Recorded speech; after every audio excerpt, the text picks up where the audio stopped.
We knew that we had a lot of projects. We were delusional about how long those projects would take us.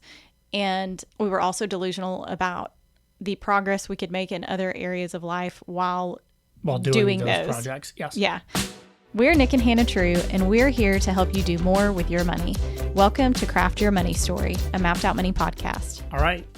Well, we're back, and I'm excited about this podcast. This is a topic that... This has been a huge unlock for us, and I was trying to remember where we first read about it. I read about it on Twitter from Nick Peterson. Okay, and then you sent it to me. Yep. Yeah, okay.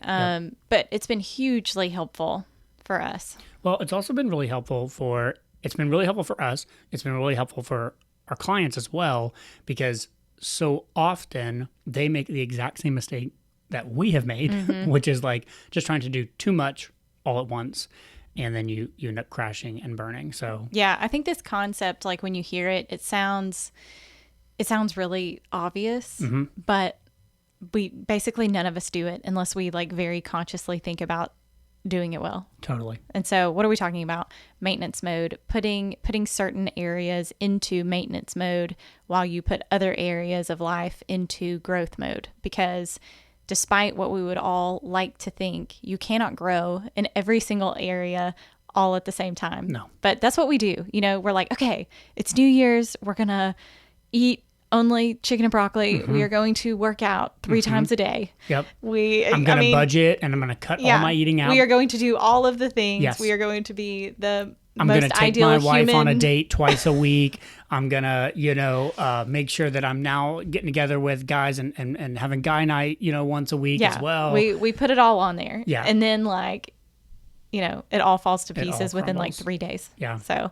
it's so human. We all do it. And it's much healthier if you will think about things in maintenance and growth mode and think ahead about how you can put something into maintenance mode so that you're not yo-yoing, you're not moving backwards in that thing, you're in maintenance, you're maintaining while you grow in other areas, and then you'll come back to this maintenance mode area and put it back into growth eventually. Yeah. So it's continual, it allows for continual overall growth instead of the yo-yoing back and forth where you it's like you yo-yo back and forth, but you never get above like right here. Yeah.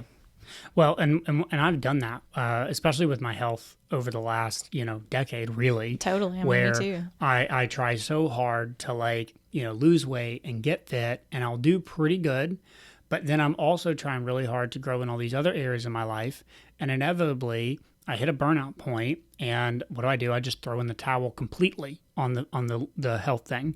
And so I've always had this sort of all or nothing problematic mindset with that. So then when you come back to the health thing, you have to make up all this ground that you've lost. Yeah. And most of the time you just stick with it long enough to make up that ground, and then you probably fall off again. Yep. And so it's like you never see that forward progress. So I think that's like the first fault is people try to grow in all the areas at once, and then they burn out, and then they just mail something in, and then they might grow in some area, but then everything else suffers. And this is or you might experience no growth in any of the areas because But I think the idea, our culture is well documented. There's a million movies about the workaholic, right? Who works all the time and makes a bunch of money, but loses his family and gets unhealthy and falls into substance abuse and but he's making a lot of money, right, or whatever. And so I think that's sort of a trope.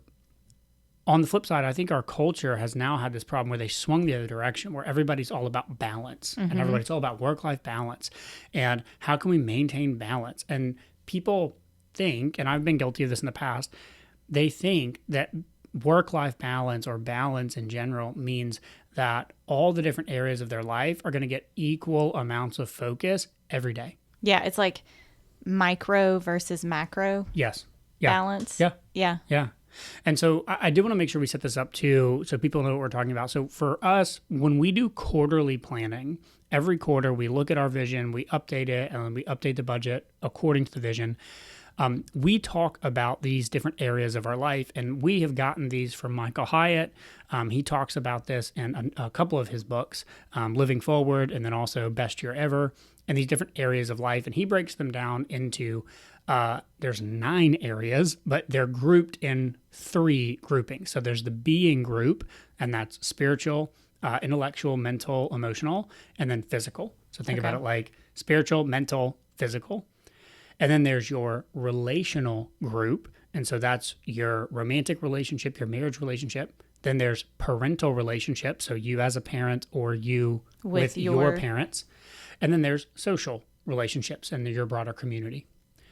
And then there's your doing group. And your doing is like your vocation, your career, your hobbies, your avocation, your other activities, your travel, your fun, and then your financial and wealth. And so like being, relational, and doing, and then there's those subgroupings about under that. And as part of our quarterly process, we kind of look at those different areas and we will ask which one or two of these areas are we actively trying to grow in for this quarter? Yeah. And which other areas are we actively putting into maintenance mode? Yeah.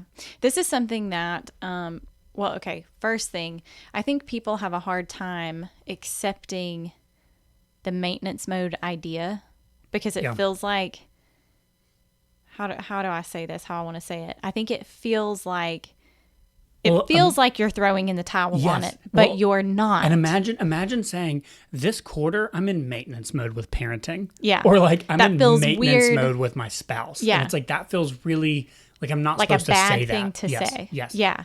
But when we say maintenance mode, it's not that you are neglecting those things. And I think that's what people equate that idea with.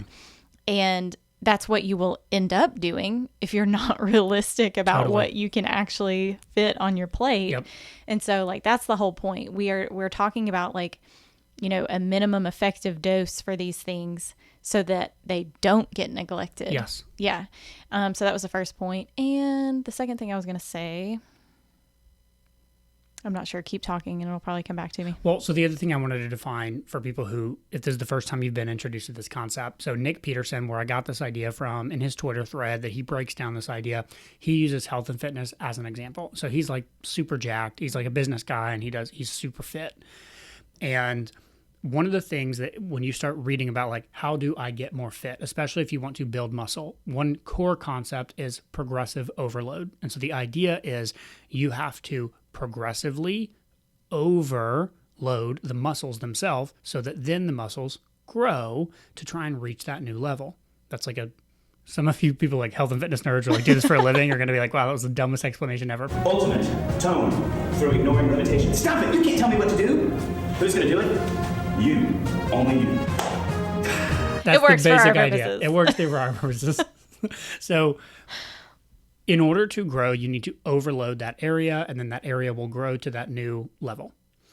Well, but you don't have to keep putting that amount in for it to maintain. Yeah. And so he talks about how he has put in so much work and so much effort over the years that for him to actually maintain like his low percentage body fat and his super jacked physique and stuff, he only has to work out like twice a week. Yeah, he's getting some like compound interest benefits. Getting that compound interest. Yeah. And so it allows him to maintain his physique and his fitness while taking his time and going and focusing on other areas of his life that he wants to grow in. Yeah. And so the key though is that he's not just not working out at all. The key is he has figured out the minimum effective dose to maintain is 2 45-minute workouts a week and a certain number of calorie intake over the course of a week. And as long as I do that, I will maintain. And what I've struggled with in the past is I'll try and like do my health and fitness. And then I'm like, okay, now I'm going to focus on my money. And I go over here and do the money thing and I just stop working out completely. Yeah. Rather than like figure out the minimum effective dose. So what I was going to say earlier is we did horrible at this when we bought the building that we bought in Knoxville. Yeah. So for anybody that doesn't know, we bought like a mixed use 4,000 square foot building, and it's like 2 apartments upstairs and then like office / co-working space downstairs. And we knew that we had a lot of projects. We were delusional about how long those projects would take us. And we were also delusional about the progress we could make in other areas of life while doing those projects. Yes. Yeah. And we would have been so much better off. And we're trying very hard to carry this lesson forward of like, okay, and this is why it's so important to incorporate this into your quarterly routine. It's like, all right, what do we have? What's coming onto our plate right now? What things are we taking on? Is there anything big that we're adding? Like, let's be realistic about what this is going to mean, how this is going to impact our life, and let's think about how we can do what needs to be done here without neglecting and moving backwards in all of these other areas. And we did not have that conversation when we bought that building. Yep. And so what happens is you end up putting all of your time and resources and effort into growing this area of our life, which for the building, we could broadly bucket that into like the wealth building area, I guess. It's like this investment property that was also our home. So we put all this focus there trying to grow that area of our life, but we didn't do the minimum effective dose in our health. And so what happened? I gained a lot of weight.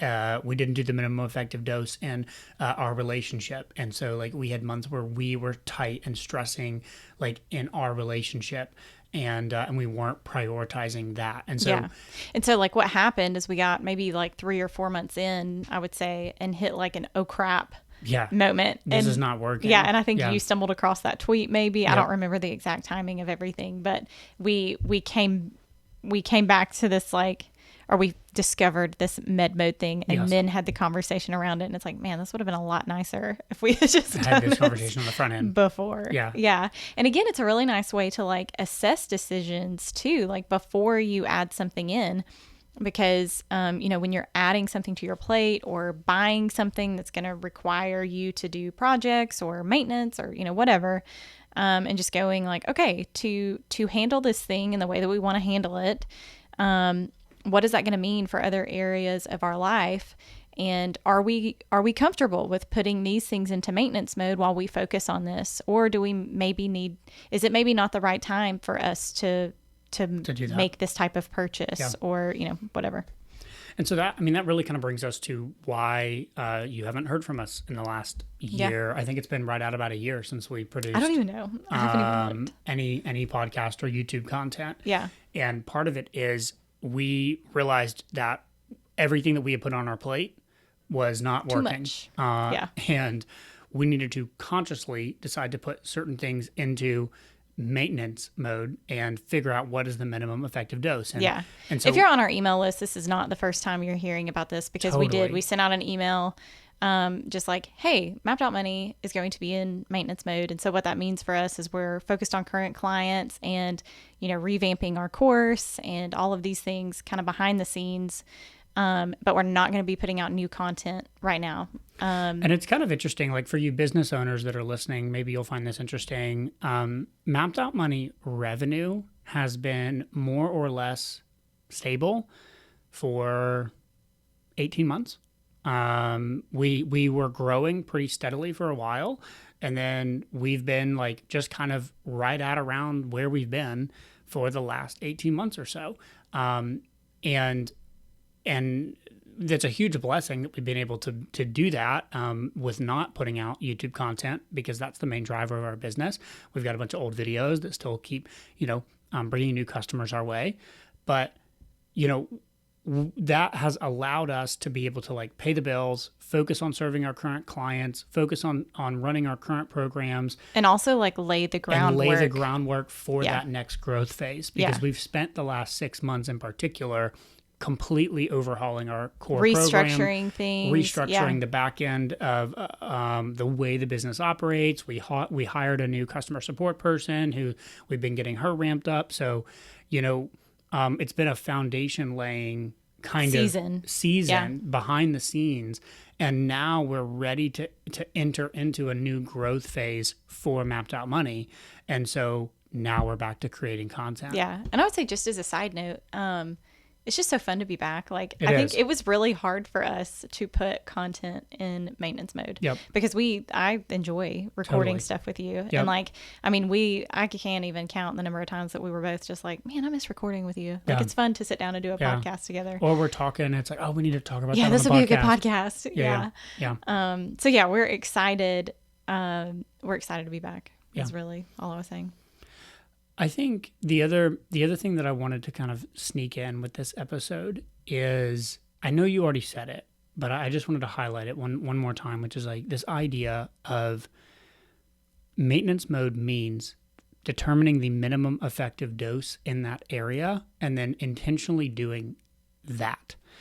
And this actually gets really helpful for people like me who want to say yes to everything all the time. It becomes a lot easier to learn how to say no to certain things. And so when we're talking about minimum effective dose, and I'm going to share in a minute what I think that looks like for your finances, because I think there are some people who are listening to this and they're like actually going, okay, actually I have been in a growth mode with my finances, but I actually think I need to grow in some other areas right now, and I need to put my finances into maintenance mode. But like in a marriage, you could say, what's the minimum effective dose for us to maintain a healthy relationship? And so how often do we need to be having date nights? How often do we need to be going on walks together? How often do we need to be, connecting just over dinner or over lunch or in the car, whatever it is? Like, what's that minimum cadence? And obviously every relationship is different, but I think asking that question is helpful. And allowing yourself to adjust. Yes, like, totally. Like, right, nothing is written in stone. Yes. So you might say, oh, we need once a month date night. Yep. And then you go, oh gosh, this is Not way enough. too infrequent. Yeah. We really need to bump this up, or, whatever. So try it, and then But you explicitly stating it helps so much. Yes, it does. Because if you don't state it, you'll do zero Nothing. date nights a Yes. month. Yeah. Totally. But then like social time, like we consciously, we had a quarter where we said, we literally wrote down, this sounds so harsh, but like we literally wrote down like friends' names, and we're like, if anyone asks us to do anything socially and their name is not on this list, the answer's no. Yeah. And it's not because we don't want new friends or we didn't want to do things. It's just that season, we really needed to be focused on a couple of other key things. Yeah.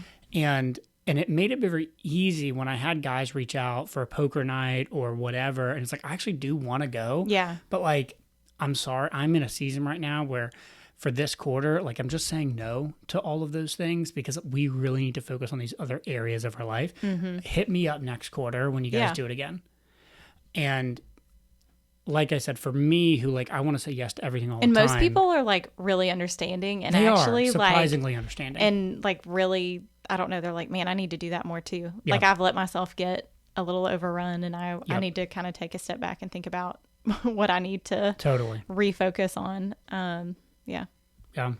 The other thing, this is somewhat, I think it makes sense, but Jen Wilkin, a Bible study teacher that I like, she talks about how like the time that you want to start doing like inductive Bible study, it's kind of like a more intense way of studying the Bible, I guess. I'm trying to think about how to explain that without like getting in the weeds.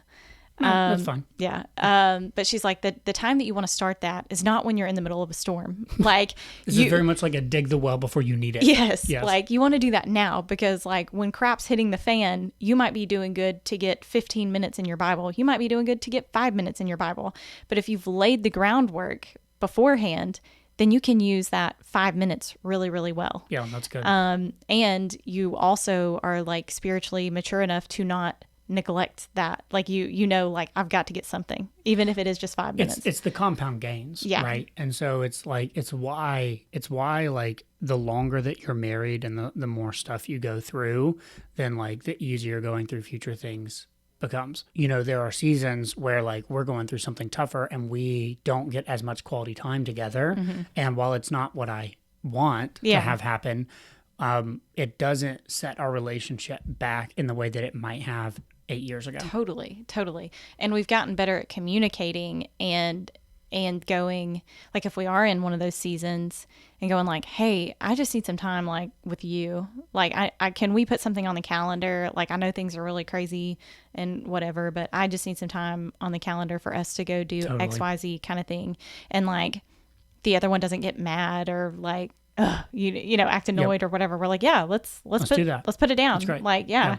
So yeah, communication and everything is just so important. So I think with finances, this is one of the other things I wanted to touch on is it's helpful to recognize, one, there are seasons where you do need to really focus on growing in your financial management. So it could be learning about budgeting, visioning, and managing your money. Could be learning about investing. Could be learning about insurance, estate planning, whatever it is.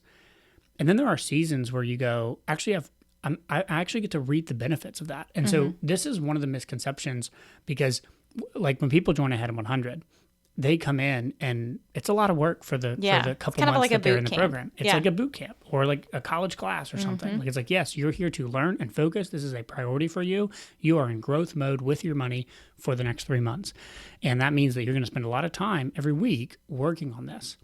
But you will get to a point on the other side of this where you can actually put your minimum effective dose. You can put your budget into med mode, right? Maintenance mode, and maintain the progress. The progress that you've made and not fall backwards by doing 2, 3, 4 minutes a day in your budget just to make sure it's up to date. And then doing a monthly check-in with your spouse, doing your end of month process takes half an hour at the end of the month. And then doing a quarterly check-in to assess whether or not you're going to continue putting it in maintenance mode or into a growth mode again. And so, that's really, I think, important. You do get to reap the benefits of that. And so for some of you listening, you might need to enter a growth mode in your finances and go like, you know what, I finally need to actually do, focus on this for a bit and get this dialed in. And some of you, it's pretty dialed in, and you need to look at some other areas of your life that you can grow in, and you can put your finances into maintenance mode. And I wanted to define that because I did get this question from a couple of people, like, what does that look like practically? And to me, it's exactly what I just said. So it's like the daily budgeting routine, which should take you less than 5 minutes. If you're doing it daily, it's categorize your transactions, cover your overspending. The second is, related to that, it's defining whatever your number one money focus is right now and trying to automate that as much as possible. And so each quarter we define a number one money goal or focus, and that's basically where the extra money in our budget is going. And as much as possible, I'm automating certain amounts of that. And then the monthly check-in. And so the end of month routine, which takes you half an hour to see how the month finished, plan for the upcoming month, and allocate any extra money to that number one financial goal. And like 5 minutes a day. So what is that? 5 minutes times 30. Do that math real quick. No public math. 150 minutes a month. Add 30 minutes to that, 180 minutes. So 3 hours a month. You can put your finances into maintenance mode and not fall backwards. Yeah. And I think that's not a ton. Okay. I think this is an opportunity for me to sneak in my fun money topic that you did not choose in the last episode, which is like how to not get overwhelmed with like online learning, because the internet is amazing because you can learn anything. Yeah. And there's so many great people teaching like everything. Totally. And so it's easy. You're like, I need to learn all the things from all the people. And it can be really hard to not get overwhelmed and like kind of overbook yourself to the point where you don't do anything. You don't learn about anything. Yep. So I think defining like what you're putting in maintenance mode, what you're putting in growth mode, I think it's really helpful for that purpose too. Because even if you're like, okay, my finances, let's say that they are in growth mode, even within that, you might be focused on budgeting, growing your budgeting skills. And you're like, yeah, eventually I need to think about investing, but like, I don't need to think about that yet. Like I'm not there yet. And so if a great class comes up on investing, you go, okay, that looks like a great class, but it's not for me right now. Eventually I will need a class like that and I will find it then. But for now, I'm going to stay focused on growing in my budgeting. Yeah, I love that. And that is hard to do. That is so hard to do. But if you will write it down and just come back to that, and like when you're trying to decide, should I take this person's course? Should I read this book? Should I, whatever, implement this strategy that so-and-so is talking about? It's like, okay, well, let's look at what you defined as your areas of focus, and is that thing in alignment with them? And if not, put it on the shelf. And so we even like to keep a shelf in Notion of like, hey, these are things that we want to come back to and that we want to do down the road when we have time to add them in. And so it gives you that peace of mind, and I guess closes the loop a little bit in your head for you. So you're not like stressed out about forgetting about it or never getting back to it or whatever. And then when you're ready to have new areas of growth and put what you were previously growing into maintenance mode, then you can come back to your shelf, look at And what you pick put on the something on shelf, it. Yeah.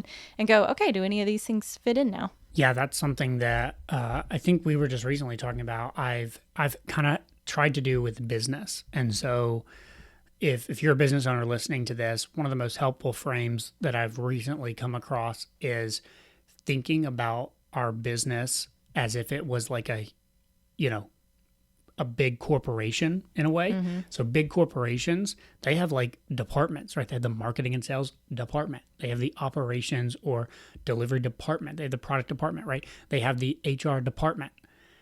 It's helpful to think about it that way because fundamentally in a business, there are only 3 areas. There's get customers, marketing and sales.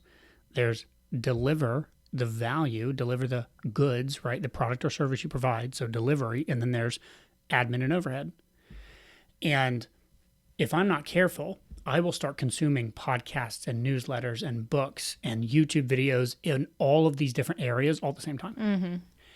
And what I've done over the last little while has been picking, okay, fundamentally, with where Map.Money is at right now, do we need the most help? Do I need the most learning in the marketing and sales, get more customers area, or in the better delivery, better operations, better hiring, better team area, or in the like financial, legal, admin, overhead, structural area?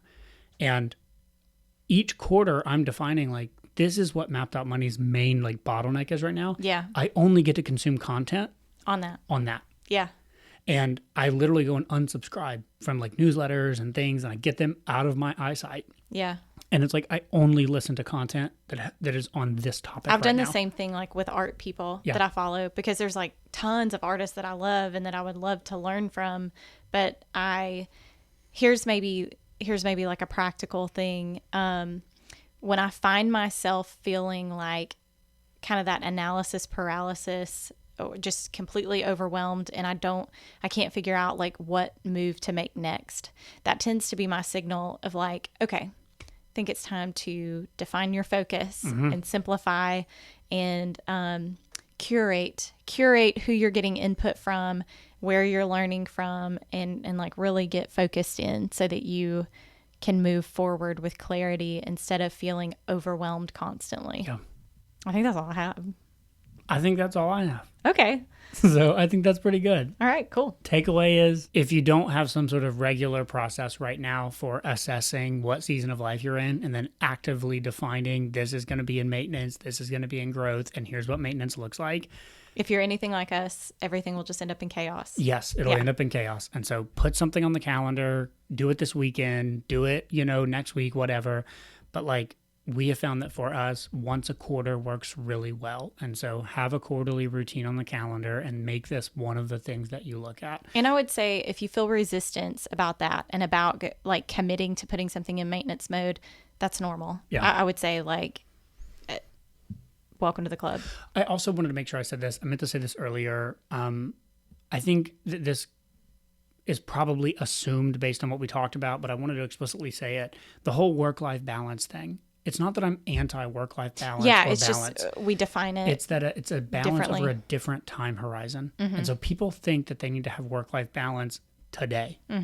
And if you will just broaden your timeline and try to think about how do I have work-life balance or balance, if you will, across all these areas over the course of my entire life. Yeah. Then you could actually, this is the whole FIRE movement, which I'm not necessarily like a fan of completely, but like the whole idea behind the FIRE movement is like work a ton, save a ton of money, and then have a lot of free time, sooner. Yeah.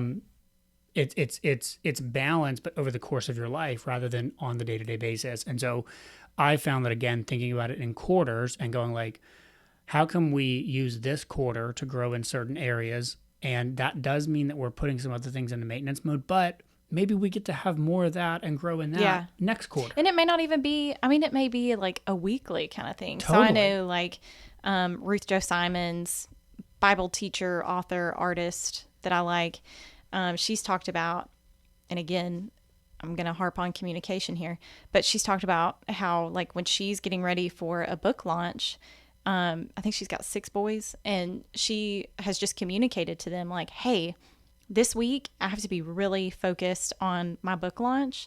And so that means that I probably won't be available to do X, Y, and Z. But next week, the book is going to be launched and we're good to go. And like, I want do those to, things. yes, I want to put on the calendar for us to go do this thing that you've said that you want to do. And it's just moving forward with intention instead of just like floundering around is really what it comes down to. Yeah. But again, I do think it's hard. I think it's hard for us as humans to admit that we can't do it all the time. Yeah. And I think we do feel resistance when we think about actively putting something into maintenance mode. And it's like, you're human. You have limitations. You have limited capacity. Something has to be in maintenance mode. And if you don't do it intentionally, things will not work out the way that you want them to. Something will go into maintenance mode unintentionally. Yeah. And then you will fall backwards It'll in it. probably go more into crash and burn mode. Yes. Like, that's what it's gone into for us. Yes. Than maintenance 100%. mode. So, yeah. All right. That actually is the end. I know. We were like, we're done. And then 20 minutes later. Thanks for listening. We'll catch y'all next time. Bye.